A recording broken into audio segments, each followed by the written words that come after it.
Situé à la frontière de la Grèce et des Balkans, un peuple de tribus dites barbares selon les Grecs va connaître une ascension fulgurante et devenir une monarchie puissante à l'époque hellénistique.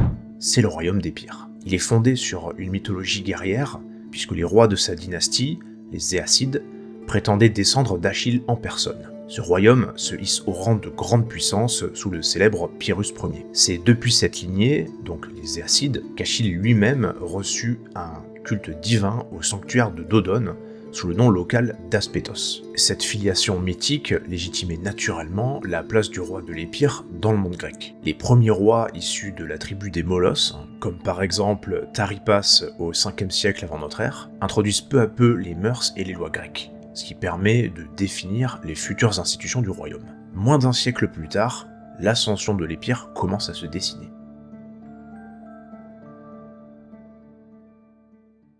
Vers le milieu du IVe siècle avant Jésus-Christ, Alexandre Ier dit le Molos, qui n'est nul autre que le beau-frère de Philippe II et oncle d'Alexandre le Grand, étend l'autorité royale. Il soumet les tribus voisines du nord et du sud, notamment les Thesprotes et les Chaones, puis intervient en Italie méridionale aux côtés des cités grecques de Campanie menacées par les Samnites. Coup du sort, son expédition lui sera fatale puisqu'il est tué près de Pandosia, mais son règne aura permis d'asseoir l'unité épirote et de poser les bases d'une puissance royale.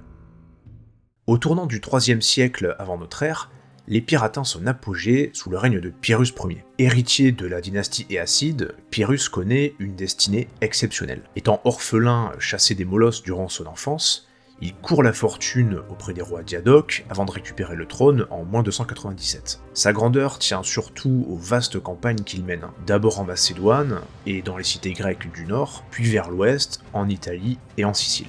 Avec l'aide de mercenaires galates, il ira même jusqu'à conquérir des cités macédoniennes, comme Pella, en affrontant Antigone II et ses alliés gaulois, proclamant sa victoire par une inscription triomphale. Cette inscription en vers montre toute la fierté molosse. S'inspirant du mythe d'Achille, Pyrrhus célèbre la vaillance de sa dynastie. Mais on y reviendra plus tard. En fait, c'est surtout face à Rome qu'il acquiert véritablement une renommée durable. En moins 280, les Tarentins, les Grecs de Calabre, l'invite à combattre la République romaine qui est alors en pleine expansion. Pyrrhus débarque en Lucanie avec une armée mixte, des fantassins épirotes, de la cavalerie thrace, même des éléphants de guerre, puis inflige deux graves défaites aux Romains. D'abord à la bataille d'Héraclée, où le consul Valerius Laevinus est battu notamment par la surprise causée par les éléphants, puis à la bataille d'Asculum, un an plus tard. Mais les pertes sont si lourdes pour les vainqueurs qu'on invente l'expression « victoire à la Pyrrhus ». Les analystes de l'époque notent que Pyrrhus resta stupéfait de la ténacité des soldats romains. Même écrasés, leurs cadavres étaient tournés vers l'ennemi, signe que ce n'était pas l'Épire qui avait vaincu Rome, mais plutôt Pyrrhus qui avait vaincu le consul Laevinus, car la défaite romaine était due non à l'armée, mais à son général. Devant ces succès, Pyrrhus se permet même d'envoyer à Rome son proche conseiller, un certain Cinéas, pour négocier une paix, démontrant ainsi sa confiance. Mais il y a un hic, les Romains refuseront toujours la paix.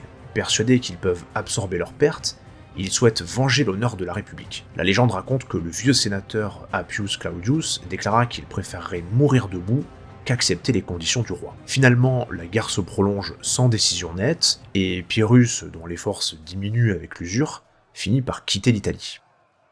L'année suivante, il ouvre un second front en Sicile, où les cités grecques de l'île l'appellent pour chasser les Carthaginois. Il remporte plusieurs succès initiaux. La prise de Syracuse et les assauts contre Carthage semblent établir une suprématie épirote en Méditerranée occidentale. Mais après 2 ans de lutte, sans accès au renfort et une trésorerie limitée, Pyrrhus échoue devant les murailles de Lilybe, l'actuelle Marsala, en moins 276. Et de rebrousser chemin vers l'Épire. Encore une fois, c'est un peu la frustration pour lui. Privé de ses conquêtes italiennes et épuisé, il subit une ultime défaite en moins 275 à Maleventum face au consul romain Dentatus. La conclusion est sans appel, c'est la fin de l'aventure italienne de Pyrrhus. D'ailleurs, pour l'anecdote, les Romains renommeront plus tard le lieu de la bataille en Beneventum, qui signifie bon événement, ce qui donnera son nom à l'actuelle ville de Bénévent. Mais malgré les revers subis en Italie et en Sicile, Pyrrhus conserve un immense prestige à son retour en Grèce. Admiré pour sa bravoure et son habileté militaire, il est comparé à Alexandre le Grand et même surnommé le second Alexandre. rien que ça. En 274 avant Jésus-Christ, il profite de l'instabilité politique en Macédoine pour s'emparer du trône et étendre ainsi l'influence de l'Épire. Pour rester dans sa dynamique de conquête, il se tourne ensuite vers le Péloponnèse, nourrissant l'ambition d'y imposer son autorité. 2 ans plus tard, il lance une offensive contre Sparte, dans l'espoir d'y installer un régime favorable à ses intérêts. Mais la cité, pourtant affaiblie, lui résiste farouchement. La défense acharnée des Spartiates force Pyrrhus à battre en retraite. Peu après, il se rend à Argos pour répondre à un appel à l'aide de ses alliés, mais il y trouve la mort au cours d'une bataille confuse dans les rues de la ville, frappé par une tuile lancée depuis un toit, selon les écrits de Plutarque. Et donc cet événement peu glorieux met fin brutalement aux ambitions de Pyrrhus et marque le début du déclin de la puissance de son royaume.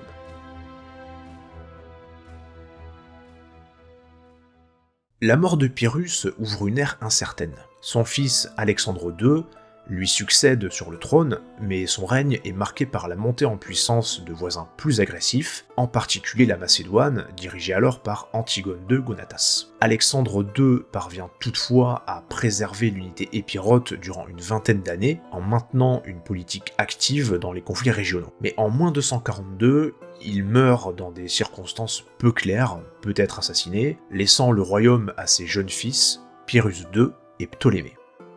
Sous leur règne, la monarchie commence à vaciller. Les 2 frères ne règnent qu'une dizaine d'années et se font brièvement succéder sans stabilité. Les sources deviennent rares et confuses. Ce flou reflète un pouvoir de plus en plus affaibli, concurrencé par l'aristocratie locale et les influences extérieures. Vers moins 231, sans grande surprise, la monarchie est définitivement abolie et le royaume devient une confédération qu'on appelle le Koinon des Épirotes. Il s'agit d'une fédération de tribus et de cités dotée d'une assemblée commune et d'archontes élus. Cette structure tente de préserver une forme d'identité politique collective, mais elle est en réalité vulnérable face aux pressions extérieures. Du coup, l'Épire survit dans ce nouveau cadre fédératif tant bien que mal. Elle tente de jouer un rôle dans les conflits qui secouent la Grèce hellénistique. Elle prend part à la guerre de Cléomène, cherche du soutien dans les pays voisins, mais les alliances sont instables et l'Épire se retrouve isolé.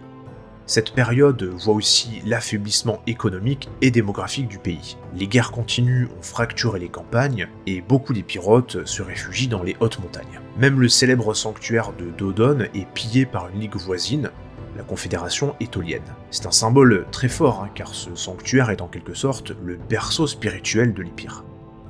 En parallèle, des migrations d'autres populations, comme les Illyriens et les Thraces, morcellent certaines régions frontalières. Son funeste destin commence à se dessiner, l'Épire ne retrouve pas son unité ni la splendeur de l'époque de Pyrrhus. À l'issue de la deuxième guerre punique, donc vers moins 200, l'influence romaine s'accroît en Méditerranée, et la République devient le nouvel arbitre des affaires grecques. Pendant les guerres de Rome contre la Macédoine, plus précisément la troisième guerre macédonienne, les Épirotes commettent une erreur stratégique majeure. Ils se rangent du côté du roi de Macédoine, Persée. Ce choix s'avérera un pari risqué et fatal.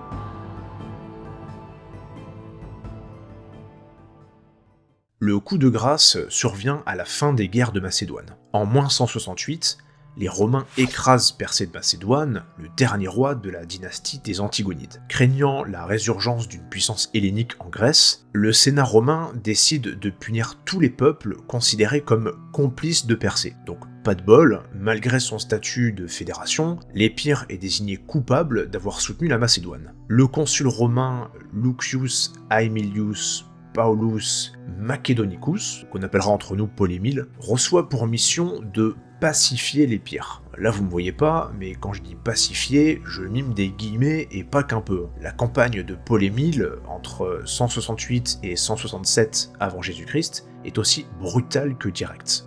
Les armées romaines vont assiéger et dévaster les cités épirotes une par une. Dans ses écrits, l'historien Polybe décrit la scène avec effroi. Polémile prit 70 cités en Épire après la conquête des Macédoniens et de Persée, dont la plupart se trouvaient en pays Molosse, et réduisit 150 000 hommes en esclavage. En d'autres termes, le consulat d'Émile expédie des dizaines de milliers de prisonniers vers Rome, tandis que les villages brûlent et la population est taillée en pièces ou vendue comme esclave. Cette mesure est qualifiée par les chroniqueurs d'épuration des molosses, et en très peu de temps, l'Épire est pratiquement anéanti.